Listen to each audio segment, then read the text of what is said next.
സമൂഹത്തിൽ നാം നേരിടുന്ന ഏറ്റവും വലിയ പ്രശ്നമാണ് വൈദ്യുതി ലഭ്യത കുറവ്. വൈദ്യുതി ഉൽപ്പാദനം കുറവാണ്, അതിൻ്റെ ചാർജ് കൂടുതലാണ്. വീടുകളിൽ നമ്മൾ ഉപയോഗിക്കുന്ന വൈദ്യുതി കൂടുതലാണ്. ഗ്രാമങ്ങളിൽ മഴയുണ്ടാകുമ്പോഴും ഇടിമിന്നൽ ഉണ്ടാകുമ്പോഴും വൈദ്യുതി മുടങ്ങാറുണ്ട്. ഈ പ്രശ്നത്തെ നേരിടാനുള്ള ഒരു മാർഗമാണ് ഞങ്ങൾ ഈ പ്രൊജക്റ്റ് വഴി അവതരിപ്പിക്കുന്നത്. ഈ ഒരു പ്രോജക്റ്റിൽ നമ്മൾ വീട്ടിൽ സ്വന്തമായി ഇലക്ട്രിസിറ്റി ജനറേറ്റ് ചെയ്യുകയാണ് ചെയ്യുന്നത്. അതിനുവേണ്ടി നമ്മൾ ഇവിടെ ഒരു സ്റ്റാൻഡ് വെക്കുന്നു. അതായത് ഇത്തരമുള്ളൊരു സ്റ്റാൻഡ് അവിടെ നമ്മൾ സീറ്റ് വെക്കുന്നു ഇരിക്കാൻ വേണ്ടി. ഇവിടെ നമ്മളൊരു ബെയറിങ്ങിൽ ഒരു വലിയൊരു ഗിയർ ഫിറ്റ് ചെയ്യുന്നു. വലിയ ഗിയർ എന്ന് പറയുന്നത് നമ്മൾ രണ്ടാമത്തെ ഒരു ഗിയർ ഉപയോഗിക്കുന്നുണ്ട്. അതിനേക്കാളും വലിയൊരു ഗിയറാണ് ഇവിടെ നമ്മൾ എടുക്കുന്നത്. ആ ഗിയറിൽ നമ്മൾ പെഡൽ ഇങ്ങനെ വയ്ക്കും. നമുക്ക് രണ്ട് കാലും അപ്പുറം ഇപ്പുറം വെക്കാൻ പാകത്തിന് ആ പെഡൽ ഇങ്ങനെ വെച്ച് നമ്മൾ കറക്കുമ്പം ഈ ഗിയർ കറങ്ങും. അപ്പോൾ ആ കറങ്ങുന്നത് കൊണ്ട് നമ്മൾ ഇവിടെ വേറൊരു ഇതിനേക്കാളും ഒരു ചെറിയ ഗിയർ എടുക്കുന്നു. ചെറിയ ഗിയർ എടുക്കാൻ കാരണം നമ്മുടെ മോട്ടറിൻ്റെ റൊട്ടേഷൻ കൂടുതലായിട്ട് കിട്ടാൻ വേണ്ടിയാണ്. അപ്പം നമ്മൾ ഈ ഗിയർ നമ്മളിങ്ങനെ ചെയിൻ ഇങ്ങനെ വെച്ചിട്ട് ഈ ഗിയറിൻ്റെ നടുക്കായിട്ട് നമ്മൾ ഈ മോട്ടറിൻ്റെ ഈ ഒരു അറ്റം വെക്കും. കാരണം മോട്ടറിൻ്റെ ഈ അറ്റത്തെ നമ്മൾ കറക്കി കഴിഞ്ഞാൽ നമുക്ക് അതിൻ്റെ ബാക്ക് സൈഡിൽ നമുക്ക് ഇലക്ട്രിസിറ്റി ജനറേറ്റ് ചെയ്ത് കിട്ടും. അപ്പോൾ ഇത് നമ്മൾ ഇങ്ങനെ സെറ്റ് ചെയ്തിട്ട് നമ്മൾ ഇവിടെ ജനറേറ്റ് ചെയ്യുന്ന ഈ ഇലക്ട്രിസിറ്റിനെ നമ്മൾ നേരെ ബാറ്ററിയിലോട്ട് കൊടുക്കുന്നില്ല. ബാറ്ററി ഇവിടെ നമ്മൾ ഉപയോഗിക്കുന്നത് 12 വോൾട്ട് 40 ആംപിയറിൻ്റെ ആണ്. അത് നമുക്ക് ഇഷ്ടമുള്ള സൗകര്യം അനുസരിച്ച് ഉപയോഗിക്കാം.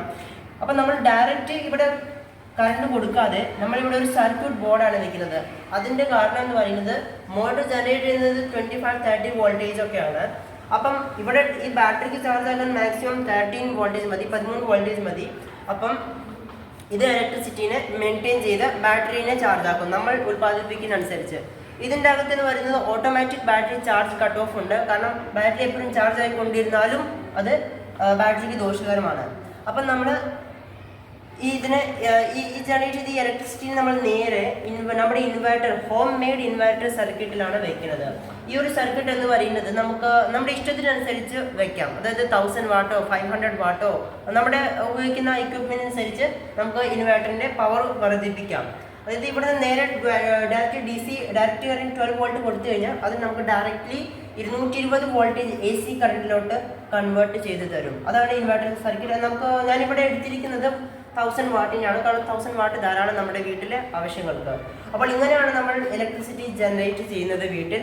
കാരണം ഇതെന്ന് പറയുന്നത് അപ്പം ഇതിലൂടെ നമുക്ക് നമ്മുടെ വീട്ടിലെ എല്ലാ എക്യുപ്മെൻറ്റുകളും ഉപയോഗിക്കാം. അതായത് ഫാന്, ബൾബ്, TV, ബൾബ് എല്ലാം നമുക്ക് വീട്ടിലെ എല്ലാ എക്യുപ്മെൻറ്റും വളരെ എളുപ്പം ഉപയോഗിക്കാവുന്ന ഒരു എക്സസൈസ് നടത്തുകയും ഹെൽത്ത് മെയിൻറ്റെയിൻ ചെയ്യാൻ സാധിക്കുകയും ചെയ്യും.